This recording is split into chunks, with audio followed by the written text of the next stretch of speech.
research and report the work in progress.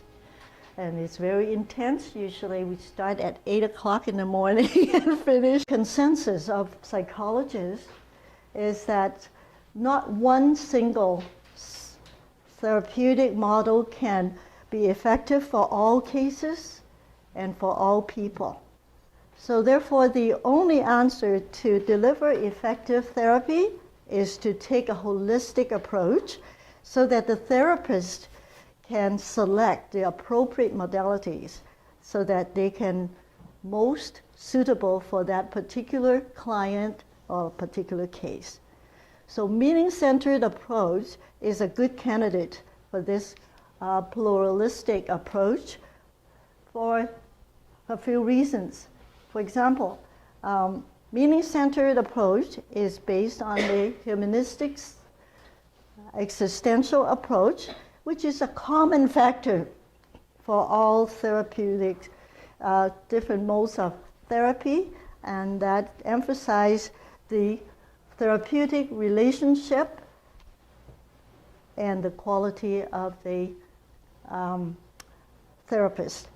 Secondly, meaning is a core for all experiences and in all aspects of human existence.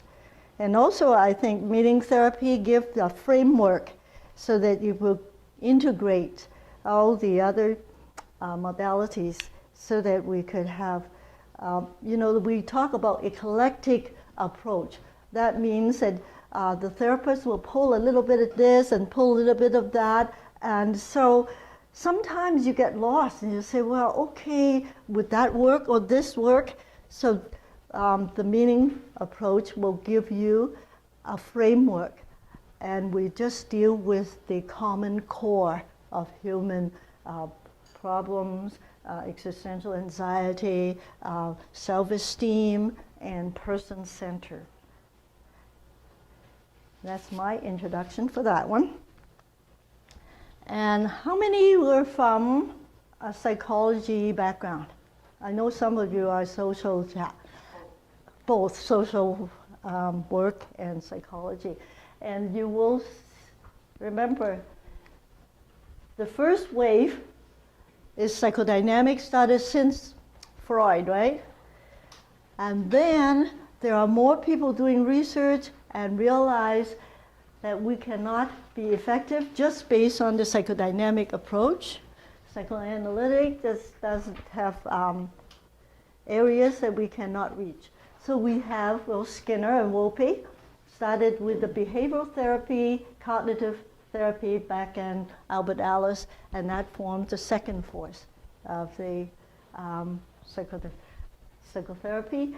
Then you have the humanistic existential, Roger Rolomé, Viktor Frankl, and Wong.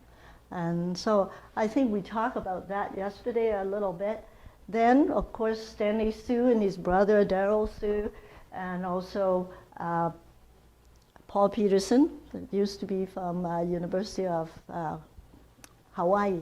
And they started the cross-cultural force.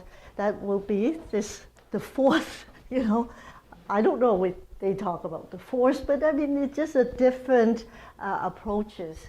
And now a lot of people talking about is the integrative meaning therapy. So that will be Paul's baby.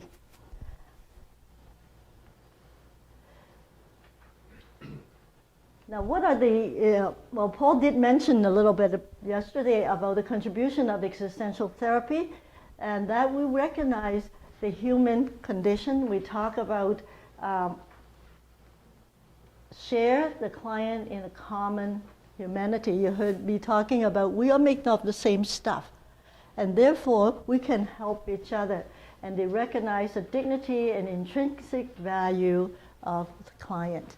CBT, I'm sure they do, but they're not expressively, dealing with the client just like us, and they value them, and also help the client to understand the assumption about the world and life.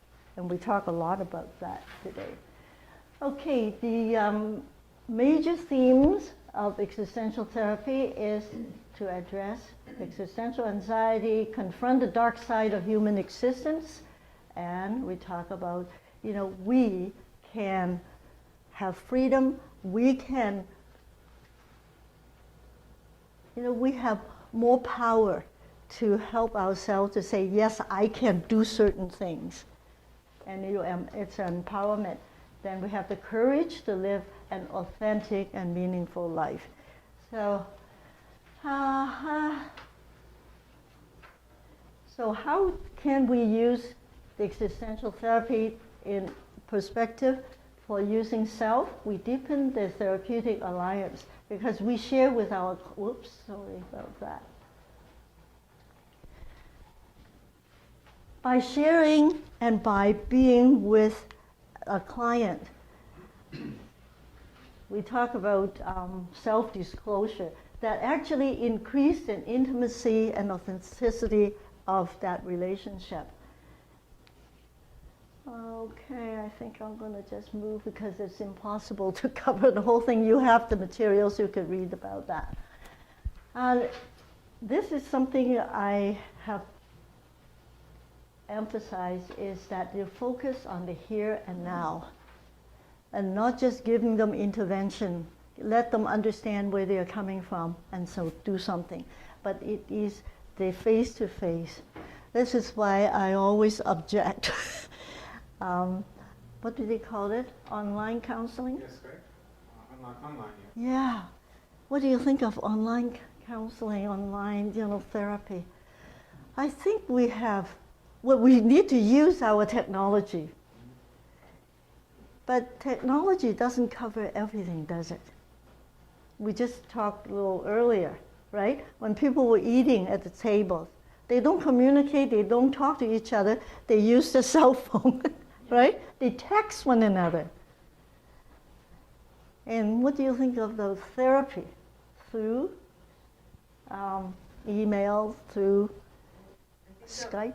The emotions missing, like it's hard because emotions and nonverbal is missing, but at the same time I feel like it's a useful tool for people who are, quite far, don't have access to services and stuff like that. So it could be a useful tool. Exactly.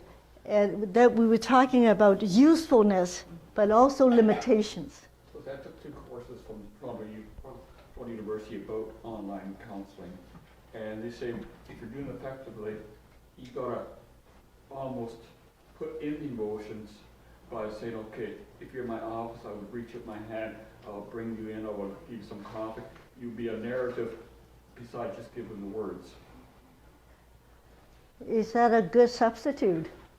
They were saying that the research said that the results of online versus in person, the results are basically almost the same. There wasn't much difference between the two. So in other words, our mindset will be different, wouldn't it?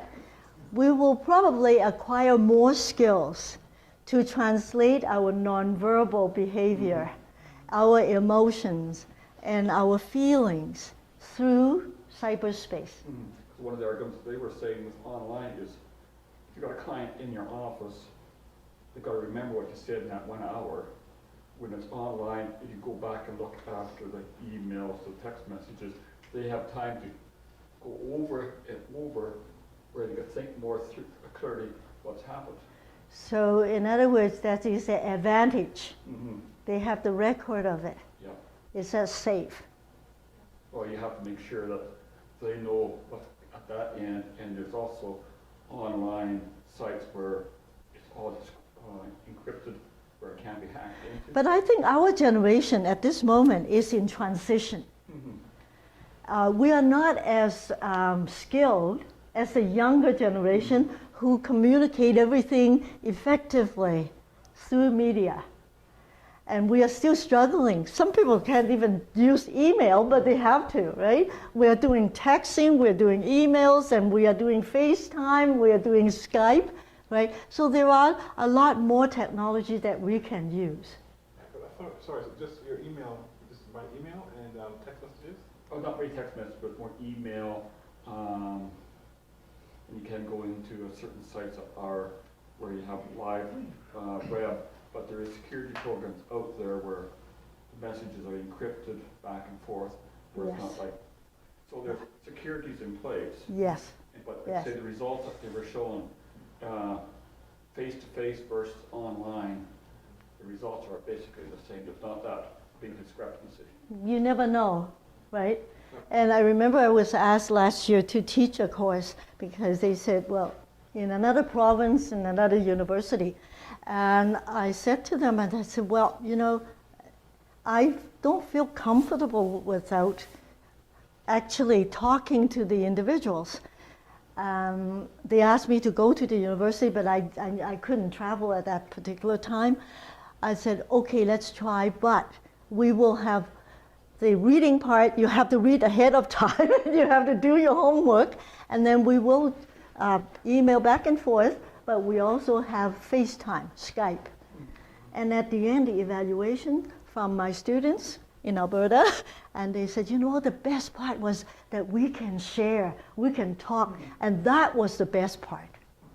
But we're in transition, obviously, you know, but the younger generation, we find that was perfect any way you can. But I find that that was important. And I am going to try.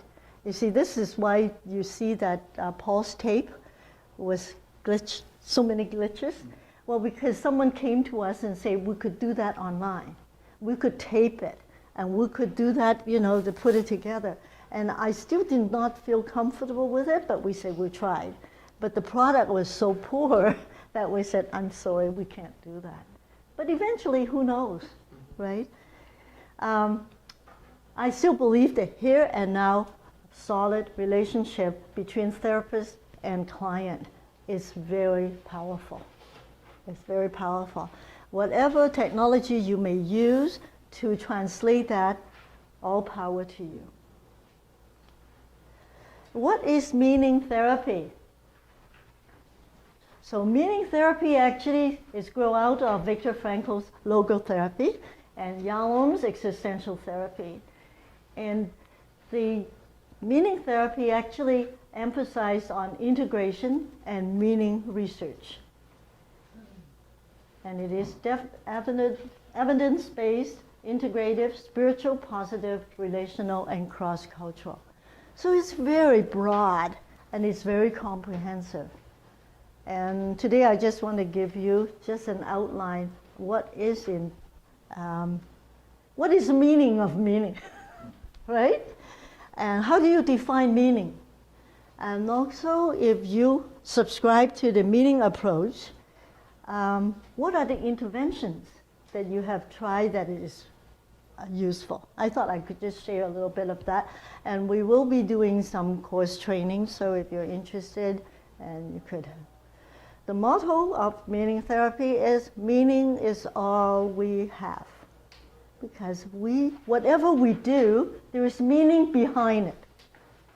Why am I so angry and hit out? There is a meaning behind what I do. All actions, there is a meaning behind it. Then how do we effectively help other human beings?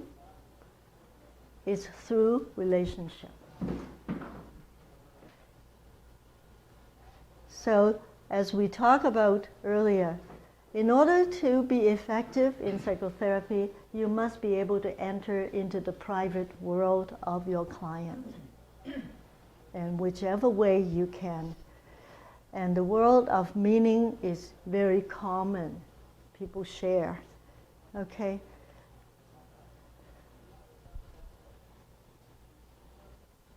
And I can move that. And you can read that part.